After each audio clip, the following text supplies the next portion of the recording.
반갑습니다. 그러니 이제 우리 사람은 정신과 몸이 각각 일 때가 있지요. 그렇지 않아요? 우리가 몸은 여기 있지요. 몸은 여기 있어 봐. 근데 내가 강의를 좀 서투르게 해봐봐. 금방 마음이 도망가 버리네. 도망가갖고, 아이고, 내가 집에다가 애기를 놓고 왔는데, 아이고, 내가 텔레비전을 켜놓고 왔는데, 마음이 집으로 가버려. 내가 지금 정신을 꽉 잡아놓고 있으니까 망령이지, 못 잡아봐봐. 금방 마음이 도망가 버려. 그냥 졸음이 왔고 잠이 오고 허세비가 되어버리지 그런단 말이죠. 그러죠? 그와 같이 몸은 여기 있지만은 마음이 저 어디로 이사가 버리는 경우가 많아요. 정신과 몸이 각각일 때가 가끔 있어요. 이제 상주선원의 옛날 상주선원의 그 성현주 주무님이라고 계셨는데 대학전에서 법표를 보고 계셨어. 아니, 법표 때 설법을 누가 좀 잘 못했던가 봐. 졸음이 와버린 거야. 한참 졸다가 꿈을 꾸었네. 꿈 중에 보니까 당신 집에 도적놈이 도적질을 하고 있더래. 꿈에. 아유, 깨보니까 법서를 하고 있는 거야. 근데 이거 법서를 들어야 되는가. 꿈에 도적놈이 있으니까 도적을 쫓으러 가야 되는가 모르겠는데 생각하다가 아이고 안 되겠다 해서 그냥 법서리고 모시고 다 놓아두고 집에 가보니까 도적놈이 도적질을 꼭 꿈에 본 대로 하고 있더래. 그래서 쫓아내버렸다는 거예요. 그런 얘기를 하는 거예요. 그래서 다음에 그런 말씀으로는 무슨 말씀인 거니? 내가 도적 맞을 폭 잡고 법회에 잠을 안 자야 되는데 법회 때 잠을 자가지고 도적을 쫓았지만은 그 도적 쫓은 일은 잘된 일이 아니다. 이렇게 말씀을 하는 거예요. 아시겠죠? 마음이라는 것은 법서를 듣는 동안에도 도망가 버린단 말이야. 응? 그러면 졸음이 오고 꿈을 꿨는데 그 꿈이 참 현실하고 맞아떨어져서 다행이지만 그러지 않아요. 그와 같이 도적은 쫓았지만 성불은 못할 것 아닙니까? 법설 시간에 졸고 도적을 쫓았지만 그럼 도적은 쫓았지. 그러지만 성불은 못한다 그 말이죠. 그러니까 그 주모님이 하신 말씀이요. 내가 도적은 당할지라도 법설 시간에 졸음을 안 졸았어야 되는데 그랬다고 하시는 말씀이죠. 그죠? 그게 공부인의 자세예요. 그런 공부인의 자세를 가져야 된다. 그런 말씀이죠. 수양력이 없으면 저 사람이 30년 공부했다고 하는데 수양력이 있는가 없는가 그렇게 볼 때가 있어요.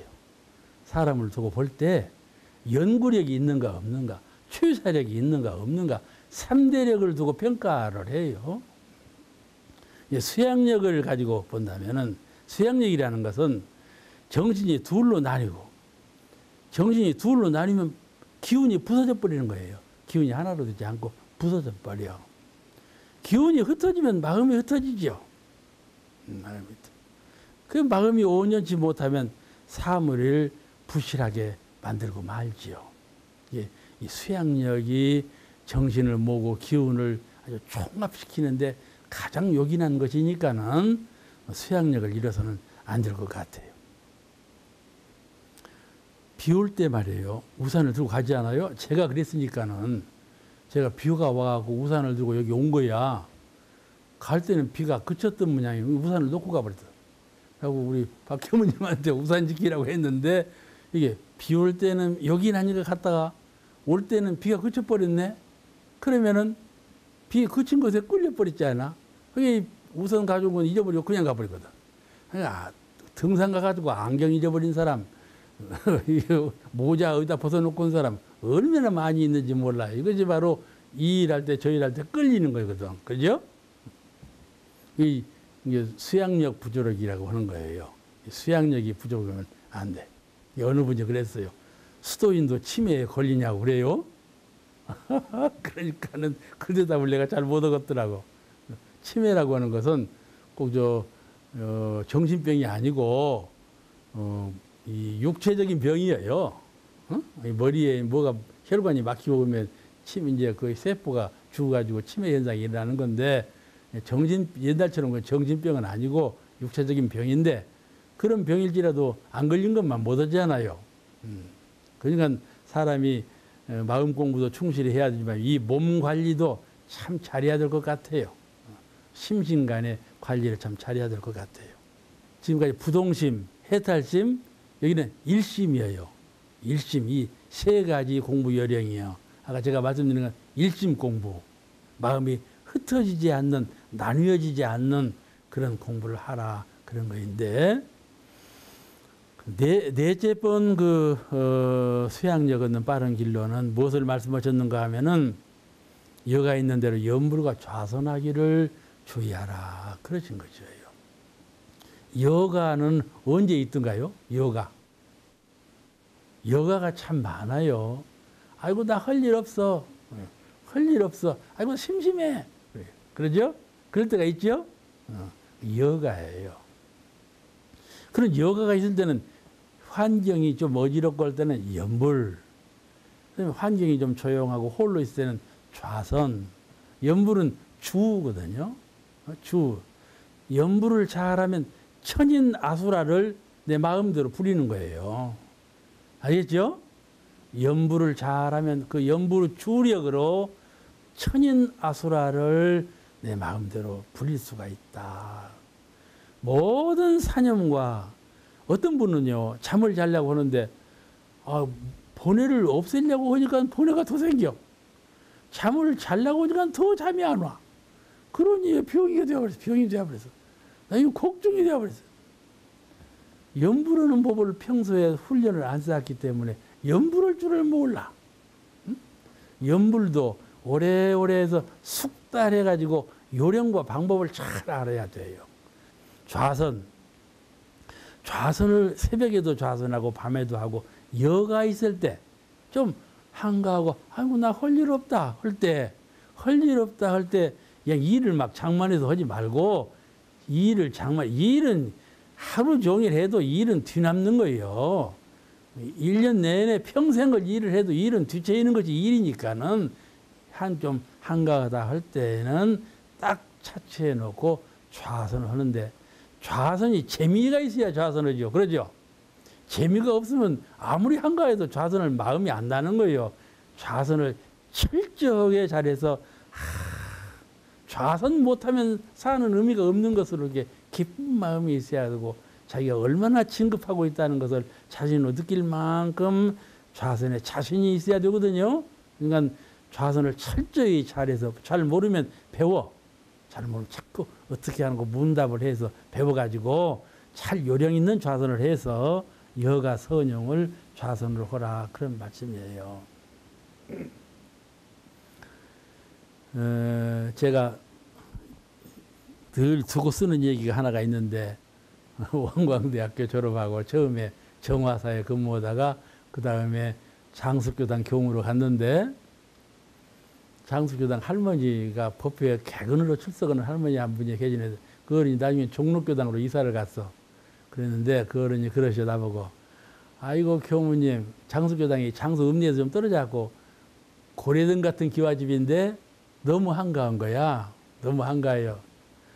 아이고 교무님은 심심해서 어떻게 살아요? 그러더라고. 이 큰 집에서 혼자서 어떻게 심심해서 사냐 그 말이요. 나는 아무개씨가 어떻게 사는지 모르겠네. 그렇게 얘기를 했는데, 그 한가할 때 무엇을 하는지를 그냥 말은 모르니까 그러는 것 아니겠어요? 교무님은 심심해서 어떻게 사세요? 그런 말을 하는 것은 심심할 때 무엇을 해야 될지를 모르니까 그런 말씀을 하는 것이죠. 그래서는 인생의 의미가 없지 않겠어요? 무슨 일을 하든지 우리는 일을 하지 않아요? 일을 해요. 근데 가령 일하고 있는 것에 누가 뭐라고 하는 거예요? 내일도 그래요. 내일도 내가 하는데, 내가 하는 일을 정확하게 해야 한다 그 말이에요. 판단이 분명해서 그래야 총명한 사람이 되고 지혜로운 사람이 되지요.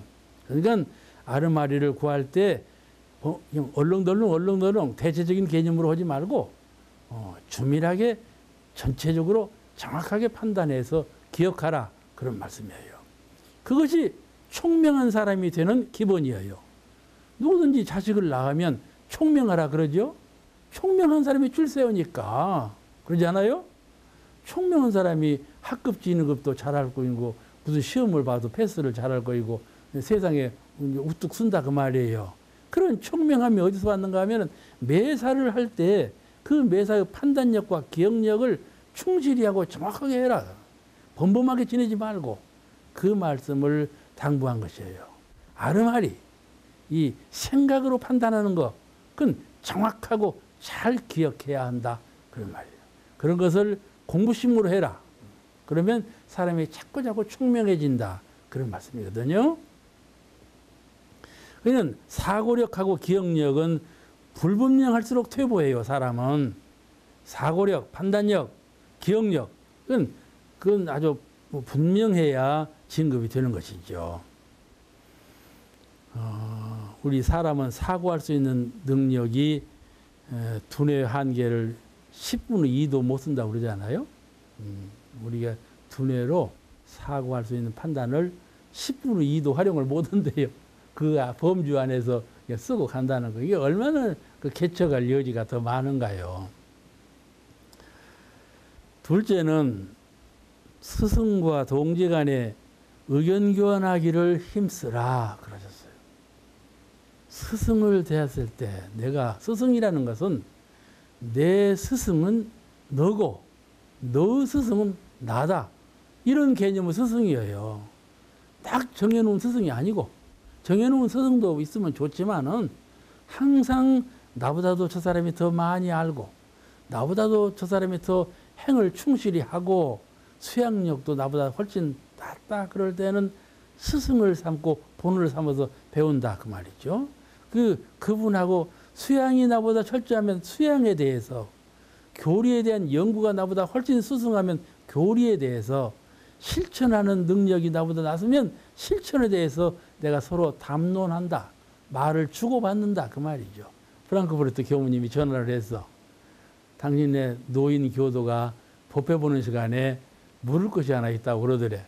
무엇을 물으실랍니까? 그러니까는 자신 성업 봉창이라고 항상 하는데 자신 성업 봉창이 뭐요? 그러더랍니다. 왜 다른 교도들이 그러니까 물으니까 아이고 나도 잘 몰라. 그것 좀 가르쳐 주세요. 그러더래. 옆에 있는 교도가 또. 그러니까 자신 성업 봉창이 무엇인지도 모르면서 자꾸 말해도 그런가 보다 하고 넘어가는 거야. 넘어가. 잘 모르면서도. 그죠? 그러는 경우가 얼마나 우리에게 많은지 몰라. 그냥 원범하게 넘어가는 거예요. 그러니까는 참 총명하게 잘 물으신 거이죠. 그와 같이 동지에게도 스승에게도 항상 자기 모르는 거, 자기 부족한 점에 대해서 묻고 아르마리를 자꾸 구해가는 것이 공부하는 게 좋은 것이다 이 말씀입니다. 거기에 힘쓰라 그렇게 말씀하신 것이에요. 우리 불교는요, 깨달음의 종교예요. 아시겠죠? 깨침의 종교예요. 깨침이라는 것은 물어서 깨닫고, 읽어서 깨닫고, 연마해서 깨닫고, 명상해서 깨닫고 그러잖아요. 깨달음의 종교이기 때문에 이런 깨치는 방향으로 더 많이 알고 더 잘 깨치는 방향으로 노력을 해야 깨달음이 생기는 것이지 노력하지 아니하고 어떻게 깨달음이 생기겠어요? 예, 한 권의 책을 읽는 것보다도 한번 물어보는 것이 더 효과적이다는 말이 있어요. 셋째는 무엇을 가르치셨는가 하면은 생활하는 중에서 의심권이 있으면 의심권이 많이 있죠. 의심권이 있으면 연구 순서를 따라서 해결할 것이요 그러셨어요. 뭐 의심권이 있잖아요.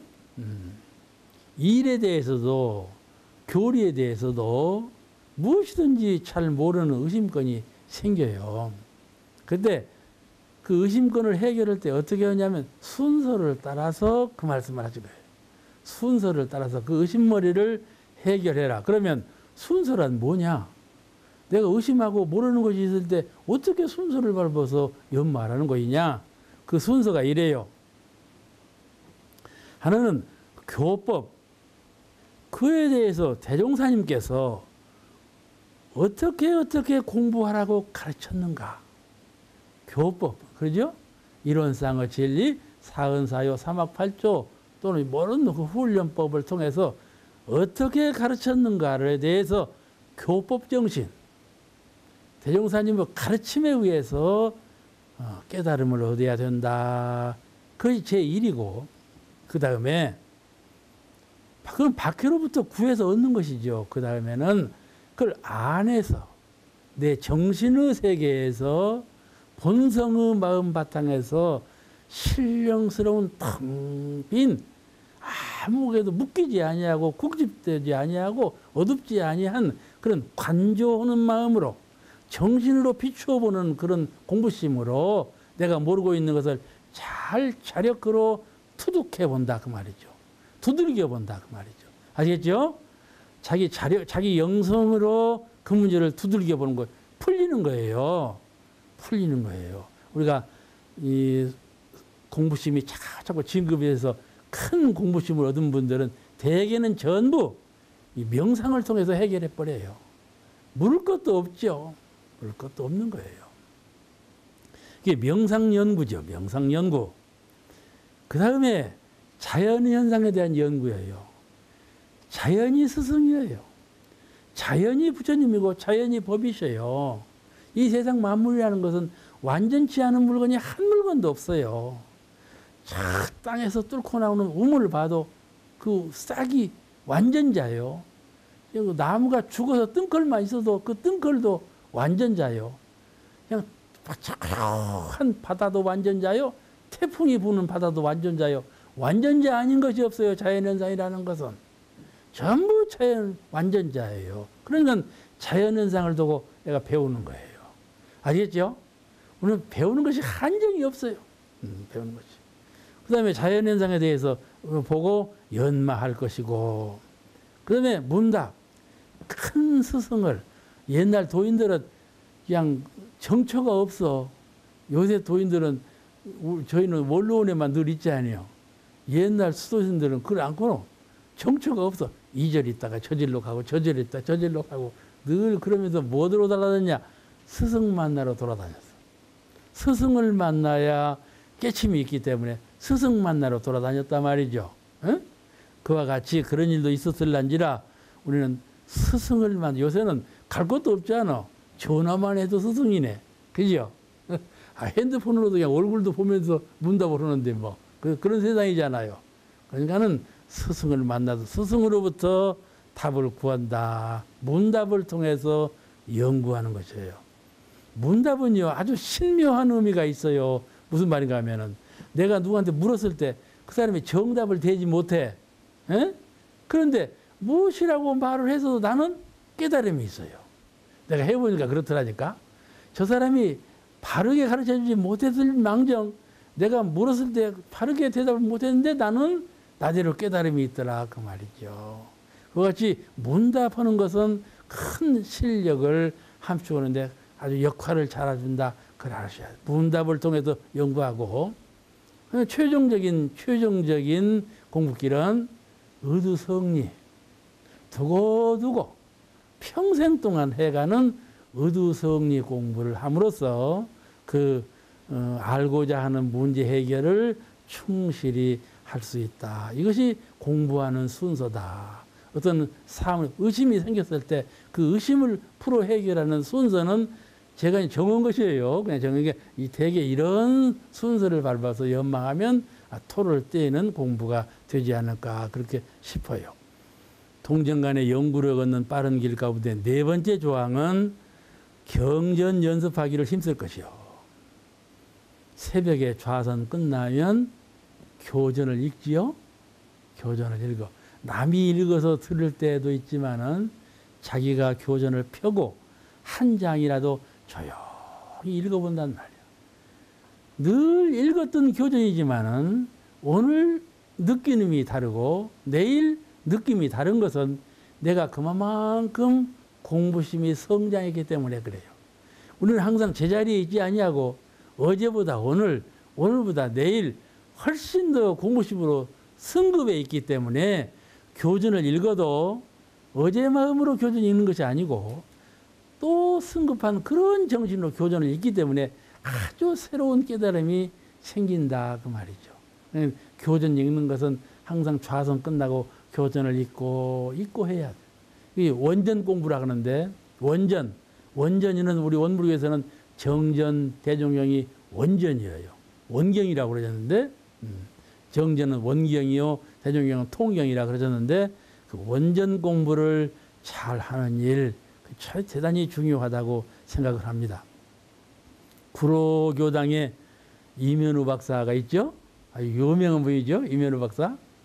이제 W 이론 생존상의 W 이론을 발표했는데 자랑스럽죠. 당신 말로는 하루 저녁에 원고를 써가지고 발표했는데 그게 유명한 책이 되었다는 말을 자랑을 해요. 그런데 그 어머니가 이면우 박사보다도 훨씬 더 공부가 높은 어른이거든. 그니 그 어머니한테도 자랑을 했던가 봐. 어머니가 말씀하기를 얘야 자랑하지 마라. 그는 이미 교전에 보면 다 있는 말이다. 그랬대. 아시겠죠? 이면우 박사는 자기가 생존한 W 이론이라고 그냥 천하가 그냥 다 알게 되었는데 얘야 그거 너무 자랑하지 마라. 그거 다 교전에 있는 말이야. 그랬단 말이에요. 교전에 다 있는 말이에요. 그 말들이. 그와 같이 이 원전 공부가 얼마나 중요한가를 우리가 다시 인식해야 할 거예요. 다섯째, 과거의 도학과 과거의 유교, 공자님께서, 맹자님께서, 장자께서 또는 과거의 기독교, 예수께서, 과거의 불교, 서가모니께서 또는 모든 불보살께서 어떻게 도리를 말씀하셨는가에 대해서 잘 연마하고 잘 그 배움을 갖고 보라 그 말이죠. 아시겠죠? 우리 것도 충실하지만은 다른 분들은 어떻게 말씀했는가? 왜냐하면 지리산을 올라갈 때 남원에서 올라가는 길이 있고 저 산동에서 올라가는 길이 있고 함양에서 올라가는 길이 있고 그죠? 함양에서 올라간 분 말씀은 또 다르고 정점은 같지만은 또 남원에서 올라간 분 또 말은 다르잖아요. 정점은 같지만은 서로 소감이 달라. 그러니까는 기독교 하면은 신의 위력으로 타력신에 의해서 승천하는 그런 원리가 되어 있잖아요. 교리 체계가. 원불교는 이제 병진 사상으로 했는데 불교만 해도 자력으로 마음을 통해서 성불하는 길을 또 가르쳤잖아요.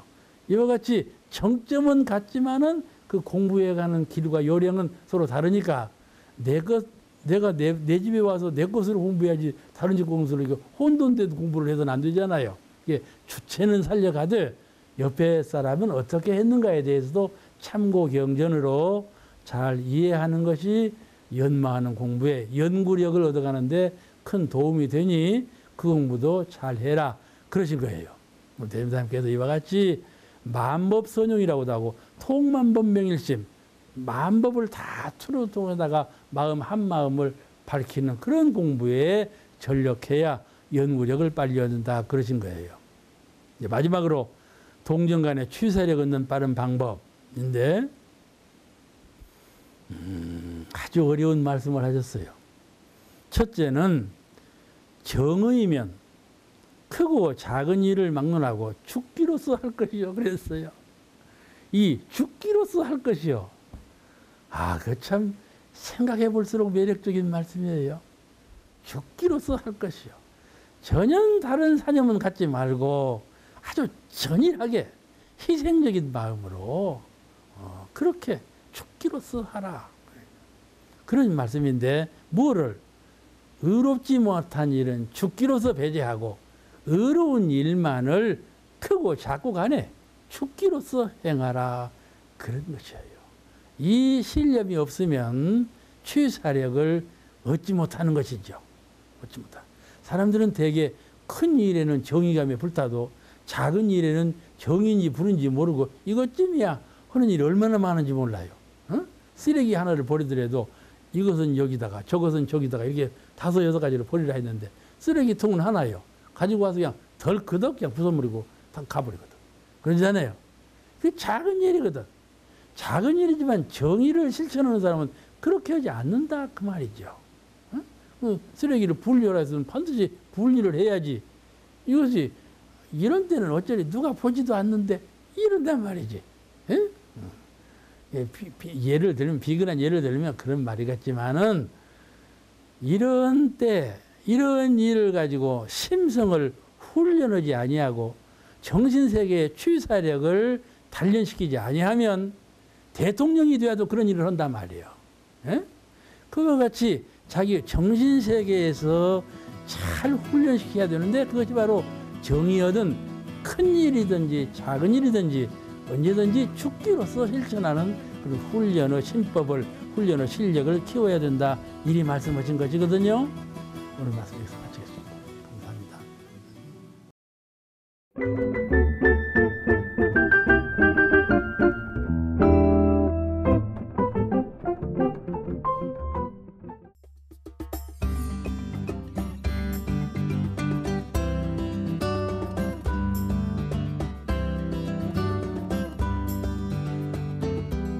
반갑습니다. 오늘 대종경 공부는 수행품 제3장부터 공부하시겠습니다. 동정에 관해서 말씀을 드렸죠. 천지만유도 동정 간에 운행되고, 사람 한 삶도 동정 간에, 또 마음도 동정 간에 사용하는데, 그 동정 간에 쉼없이 삼대력을 얻어나가는 공부를 하자 그랬는데, 이번 시간에는 좀 빠른 길, 우리가 이제 일생을 생각해 보면은 멀다고 느껴지지만은 일생이라는 것이 참 촌음 같아요. 그래서 대종사님 교법을 만나고 공부하는 시절이 참 짧다 그 말이죠.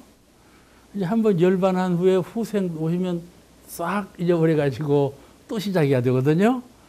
그러니까는 영단 속에 밝혀져 있는 공부심은 그대로 있지만은 한번 생을 바뀌면은 그 법을 다시 만나서 모든 교법을 새로 배우고 시작한다는 일이 보통 어려운 일이 아니어서, 이 정법을 만난다는 것은 옛날 선사들을 말씀드리면 맹부목이라고, 눈먼 거북이가 바다 위에 뜬 큰 널판 하나를 만나는 것처럼 그렇게 어렵다, 그렇게 표현했는데, 그러므로 이제 우리가 남은 세월 삼대력을 얻어가는 데는 퍽 빠르게, 퍽 적극적으로 공부하지 않으면 삼대력을 갖춰가기 어렵기 때문에, 그 빠른 길, 어떻게 하면 그 물샐 틈 없이, 어떻게 하면 아주 추밀하게 속도를 좀 높여서 삼대력 얻어갈 것인가에 대해서 방안을 말씀하실 때, 동정간에 끊임없이 공부하라, 그런 말씀이세요. 오늘 동정간에 끊임없이 그 삼대력을 얻어가는 방법에 대해서 서로 같이 연마해 보십시다. 옛날에는 그 정식 공부라고 해서, 이제 농한기, 우리 농촌에서는 농한기에 이제 3개월 동안 선공부를 닫고, 농번기에는 또 쉬어버리고 그러지 않았어요? 그리고 이제 그 새벽이나 밤이나 조용한 때를 선택해서 공부할 시간을 또 새로 잡고, 또 이제 피경, 이제 세속 복잡한 곳은 피해서 좀 조촐하고 고요한 곳에 들어감으로써 공부가 된다 해서 그런 정식 공부를 선택을 했어요. 주변 환경이 내 마음을 이끌어가고 빼앗아가고, 또 내 귀를 시끄럽게 하고, 내 마음을 어지럽게 하는 그런 경계를 피해서 좀 경계가 없는 그런 초소와 그런 시간에 공부를 하자. 그렇게 정식 공부, 조용하고 한가하고 일 없는 때 선택해서 공부하는 정신 공부에 힘썼거든요. 그런데 그 정시라고 하는 것이 일생에 얼마나 돌아오겠어요. 그러니까는 동시에도 끊임없이 해야 된다, 그런 말씀이에요. 그리고 진리상 동과 정이라 하는 것이 하나의 변화 과정일 뿐이지, 공부하는 데에는 그 정식 공부라고 해서 큰 특별한 효과가 나타나는 것이 아니고, 또 우리가 그 가령 칼을 예리하게 갈았단 말이죠. 그런데 그 칼을 자꾸 써버릇해야 이 칼의 용도가 빛나는 것이고 효율이 있는 것 아니겠어요? 칼을 예리하게 간 뜻은 뭐예요? 칼을 쓸 때 아주 효율적으로 쓰기 위해서 적을 방비하기 위해서 이 칼을 갈아놓은 건데 칼을 만약에 용도에 쓰지 못하고 칼만 갈아놔둔다면 그 무슨 필요가 있겠어요. 그런 것과 같이 마음 공부를 정시에 한 공부를 동시에 동시라는 것은 경계가 많은 때라 이 말이죠. 경계를 당해서 자꾸 써버릇한단 말이죠. 지각이 열린 대로 깨달은 대로 마음 가운데 공부한 그 실력을 경계를 당해서 실제로 써보면 단련이 되고 해서 마음의 힘이 된다 그 말이에요. 사람이 공부를 할 때 가장 갖춰야 될 첫째 조건은 마음이 강해지는 것이에요. 예? 아시겠어요? 이 세상을 살 때에는 첫째 내 마음이 강해야 돼요. 그를 과거에는 금강경이라고 그러잖아요. 금강에 비유했어요. 마음을 금강같이 강하게 하라. 그런데 사실 금강이라는 것은 부서져 버리잖아요. 금강석은 부서져 버려요. 근데 마음의 금강, 마음의 강함이라는 것은 부서지는 일이 없단 말이죠. 그러니까 마음 공부라는 건 강해져야 하는 건데 실제 경계를 통해서 내가 깨달은 만큼 마음에 대해서 오득한 만큼 우주 진리에 대해서 오득해서 불생불멸 인과보응의 진리를 깨달은 만큼 실생활에 활용해 봄으로써 마음에 실력이 생겨 법력이 생겨요. 힘이 생기는 거죠. 강해지는 거죠. 그래서 우리가 마음 공부를 할 때는 첫째 조항이 마음이 강해지는 것이고 그 다음 조항이 마음이 밝아지는 것이에요. 마음이 밝아져야 하는 명석해져야 하고 지혜가 밝아야 하고 환해야 한다는 말씀이죠. 사리분별에 어두운 것이 일제 없어야 한단 말이에요. 전생 후생사 내 마음의 일과 우주에 관한 모든 이치와 그 일이 막힘이 없이 전부 밝게 투득해야 된다 그 말이죠. 이게 마음 공부를 해갈수록 정신세계, 마음세계가 밝아져야 한다. 그 자성 해광이라고 그러는데 마음의 광명이 빛나야 한다. 우리 정신은 본래 빛이에요. 공정영지 광명을 따라 그랬죠. 이런 상의 진리에 그 광명, 빛이란 말이죠. 우리 정신은 본래 빛이에요. 그러니까 마음을 닦아서 마음을 광명하게 하는 것이고 세 번째 조항이 뭔가 하면 자비예요. 대인전물, 사람을 대하고 초목을 대하고 모든 상대를 대할 때 좀 그릇이 크게 좀 너그럽게 보살펴주는 시비를 따지지 않고 옳고 그름을 판단하지 않고 전부 포용해주고 전부 용서해주고 포용해주는 그런 자비심성, 덕을 베푸는 마음. 천지께서 아무런 상이 없는 가운데 모든 천지 만물을 전부 대자대비로 큰 은혜로 포용해서 생명을 주시는 것처럼 우리도 만물을 대할 때, 만 사람을 대할 때, 만물을 대할 때 항상 자비 훈풍으로 대할 수 있는 그런 자비 실력을 갖추는 일, 그것이 마음 공부 실효성이거든요. 그래서 그런 마음 공부를 하는 것은 경계를 대해서 실제로 내 마음을 활용했을 때, 단련시켰을 때 그런 마음의 힘이 쌓이는 거예요. 그를 힘이라. 삼대력, 력자를 붙인 거예요. 그죠? 우리가 마음의 실력이라고 할 때 법력이 높다 그러죠? 법력, 힘력자를 붙인 거예요. 법력, 삼대력, 또 심력, 마음의 힘. 그렇게 말하는 것이지요. 그래서 정할 때 공부도 중요하지만은 정할 때 공부는 깨달음이라고 하는 것인데 동할 때 공부라는 것은 힘을 쌓는 거란 말이죠. 단련을 해서. 그러니까 동정 간에 그 동정을 둘러보지 아니하고 항상 마음 공부를 하는 것은 매우 중요한 일이고 쉼 없이 닦아야 될 아주 중요한 그 공부 길이라고 생각이 돼요. 대무장님께서 이걸 강조하신 거예요. 꼭 그 한가하고 그런 때만 찾지 말고 한가한 걸 위해서 그냥 세상을 떠나버린단 말이요. 그렇게 공부해서 세상이 어떻게 되겠냐 말이요. 그렇게 되면은 그렇게 공부길을 다 떠나버리면 이 세상이 어떻게 되겠어요? 그렇게 하지만 진리가 그런 것이 아니니까 그 경계 속에서 공부를 잘 하도록 그 길을 밝혀줬는데 그 삼대력 얻는 길에도 좀 빠른 길이 있다. 그것이죠. 좀 빠르게 해야 안 되겠어요? 아이고, 이렇게 가다가 내가 한 30년 안에 죽을 텐데, 내가 100세 안에 죽을 텐데, 그때 얼마만큼 내가 번역을 이룰란가 생각해 보자면 아주 급한 일이거든요. 아주 급한 일이에요. 한번 생각해 보세요. 내가 지금 10년을 살아왔고, 20년을 살아왔고, 30년을 살아왔는데, 그 30년 동안에 내 공부심이 얼마나 순숙되었는가, 이거는 반성해 본다면, 앞으로 30년을 살아도 내 공부가 아주 확연하게 그렇게 열릴 것 같지 않단 말이죠. 그러니까 얼마나 부지런하게 더 공부를 해야 되겠구나, 더 적극적으로 공부를 해야 되겠구나 하는 반성심이 나오거든요. 그런 것에 맞추어서 이 법문을 하신 것 같아요. 이제 과거 수행자들은 특히 이제 불교에서는 말이죠. 불교를 평가하려고 하는 건 아니지만은 실제로 그렇다 그 말이죠. 불교에서는 그 이조 시대에 유교를 숭상하고 불교를 억압했잖아요. 억불 정책을 써가지고 불교가 산중으로 그냥 쫓겨 들어갔다 그러죠. 근데 쫓겨 들어간 건 아니에요. 본래 불교는 산중에서 수도오는 불교로 되어 있어요.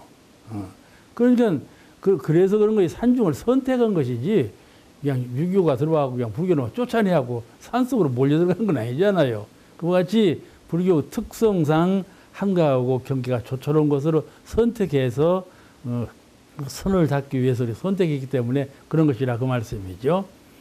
그래가지고 뭐라고 세상 사람들이 말하자면 제일 안 좋은 말로 할 때는 중놈이라고 그러거든. 그 세상에서 스님을 제일 그냥 나잡게 평가하려면 중놈이라고 한다니까. 그 이유가 뭐냔 말이야. 이유가 뭐라? 놀고 먹는다 그 말이야. 첫째는 일하면서 해야지. 참 세상 사람들이 다 일해서 그런 피땀 흘려서 먹고 사는데 한가하게 앉아서 수도만 하면 그거 좋아하겠냐 말이야. 그죠? 그거 좋아할 리가 없지. 그러니까는 그렇게 안 좋게 평했단 말이야. 세상 사람들이 안 좋게 평했어. 그 산속에 들어가서 그 조촐한 가운데 마음을 닦아서 큰 깨달음을 얻고 세상에 빛이 되는 그런 면으로는 말 안 해줘 버리고 일 않고 논다 이렇게 봐버린단 말이에요. 세상 사람들이 그와 같이 평가를 받는 것처럼 그것은 한쪽에 편중된 것이고 전체를 보지 못한 그런 안목의 소치다 그런 거이죠. 유교는 그러 안 했까지. 유교는 새보신 딱 신고 딱 이 발 큐가로 이렇게 앉아갖고 글만 있고 선비가 안 됐어요. 이러는 건 선비가 아니요. 마당 쓰는 건 마당쇠가 마당 쓸지 선비는 마당 쓰는 일이 없고 길 가다고 옆에 돌아보는 일이 없고 고결하고 숭고한 것이 선비요.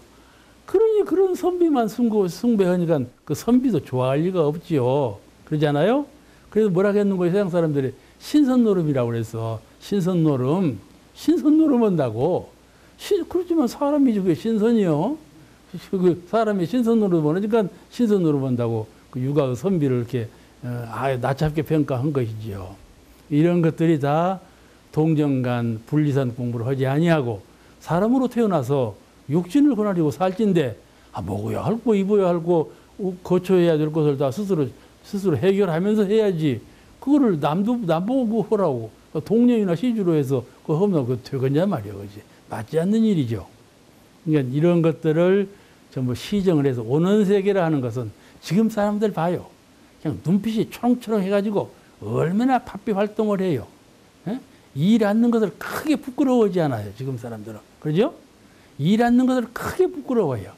그런 시대가 왔다 그 말이에요. 옛날에는 일 안 해야 고결하고 그냥 높은 사람인 줄 알았는데 지금은 일해야 존경받는 시대가 왔단 말이에요. 세상이 뒤바뀌어 버렸거든.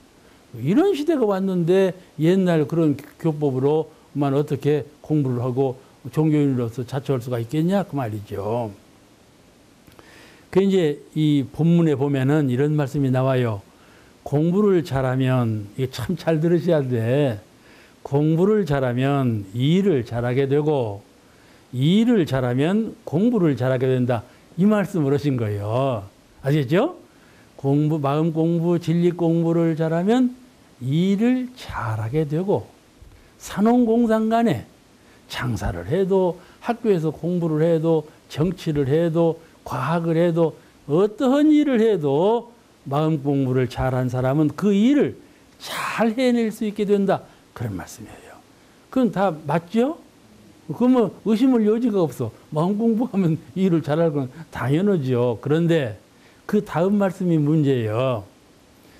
일을 잘하면 공부를 잘하게 된다 그거예요. 일만 잘하는데 어떻게 공부가 될까? 어째 생각이 어째? 빨래만 막 잘하는데 그게 공부가 될까? 에? 아궁이에 불만 잘 떼는데 그게 공부가 되겠어? 어쩌겠어? 일을 잘하면 공부가 잘 된다. 거기에 큰 뜻이 들었어요.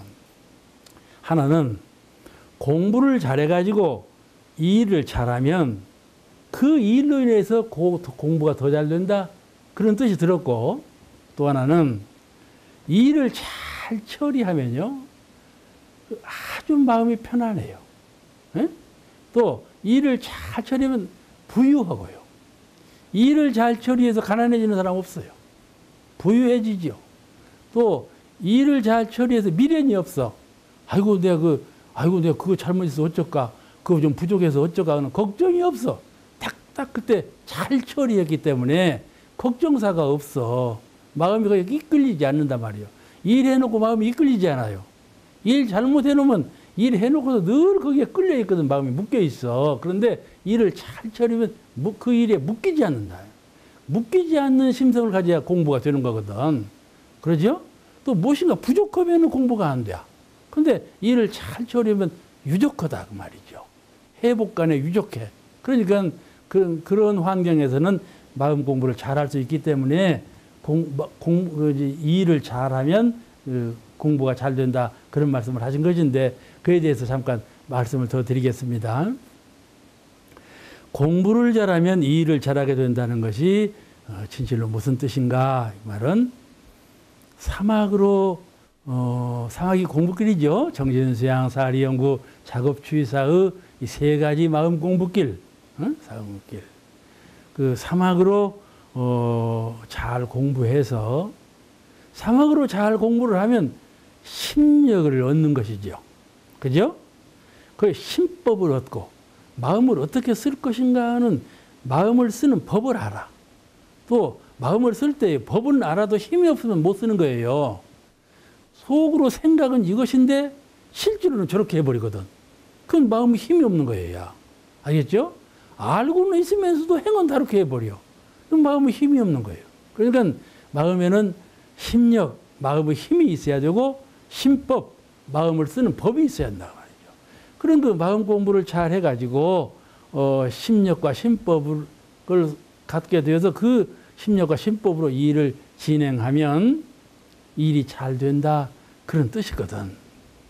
또 우리가 일을 취사할 때 선후 본말, 먼저 해야 될 일, 뒤에 할 일이고 근본을 다스려야 될 일, 지업을 도울 일, 이렇게 선후 본말을 잘 가리를 타서 해야 돼요.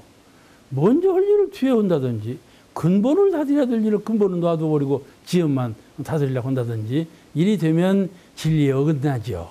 성품과 반대되는 생각을 갖는 거란 말이죠. 그러면은 거기에 은혜가 나타날 리가 없지요. 거기에 화기애애한 분위기가 돌아올 리가 없잖아요. 그래서 선후본말의 도리에 맞게 공부를 잘하면 이렇게 돼. 진리 공부, 마음 공부를 잘하면 일을 대할 때 선후본말을 잘 알아서 해. 아버지가 아들을 가르칠 때도 선후본말을 알아서 가르쳐야 하는 거예요. 아들을 가르칠 때 먼저 무엇을 가르치고 그 다음에 뭘 가르치고 그 다음에 뭘 가르치고 이게 다 순서가 있는 거예요.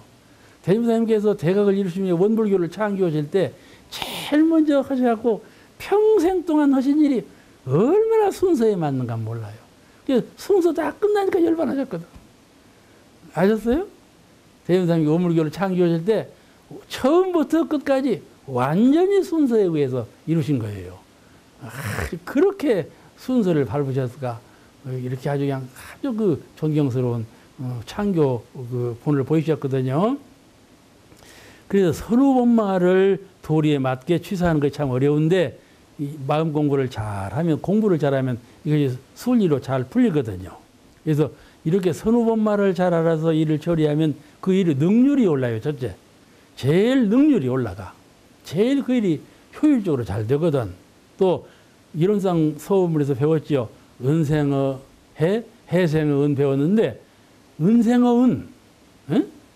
은생어 해가 아니고 은생어 은, 해생어 은, 은생어 은 항상 은혜만 나오는 내가 해독을 입어도 입은 해독으로 인해서 은혜를 더 창조하고 내가 은혜를 입어도 그 은혜 입은 것으로 인해서 은혜를 더 발양하고 항상 은혜밖에 없단 말이죠.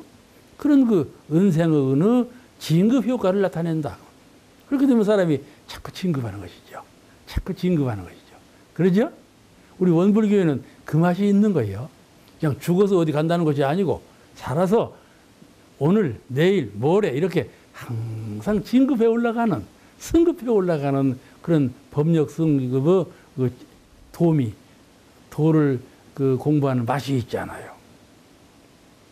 그런데 그냥 아까 이건 참 해석하기가 좀 어렵다 한 그 일을 잘하면 공부가 잘 안 된다. 잘 된다. 일을 잘하면 공부가 잘 된다.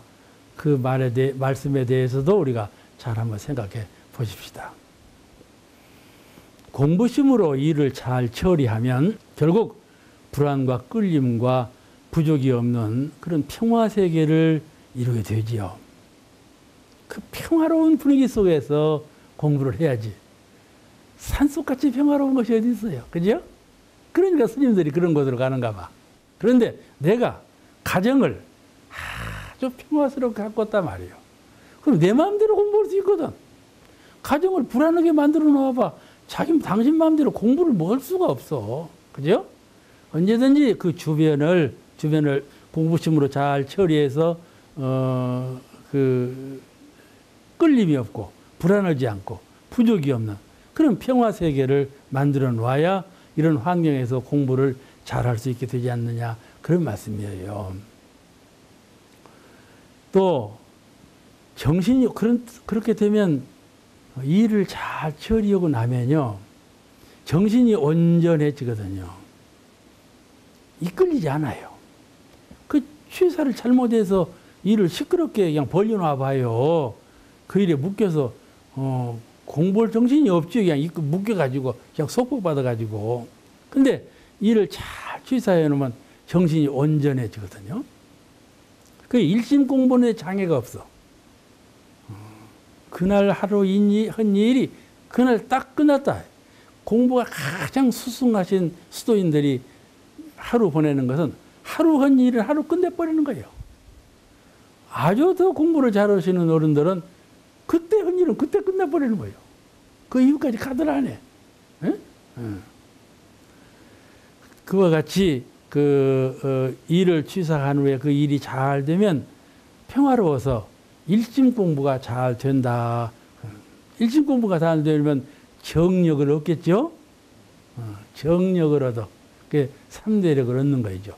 일을 취사해서 일이 잘 되면 일심이 잘 되고, 일심이 잘 되면 정력을 함축해가지고 삼대력 가운데 하나인 정력을 얻게 된다. 그런 말이죠.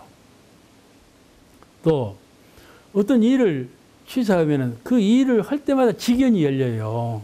그죠? 우리가 이 일 취사할 때 해보면 훨씬 더 지각이 열리고 직연도 밝아지고 이 일을 또 해보면 이 일에 대한 직연이 열리고 그러잖아요. 일마다 직연이 열리거든.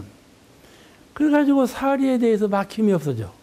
사리간에 막힘 없는 그런 상태가 돈다 말이죠.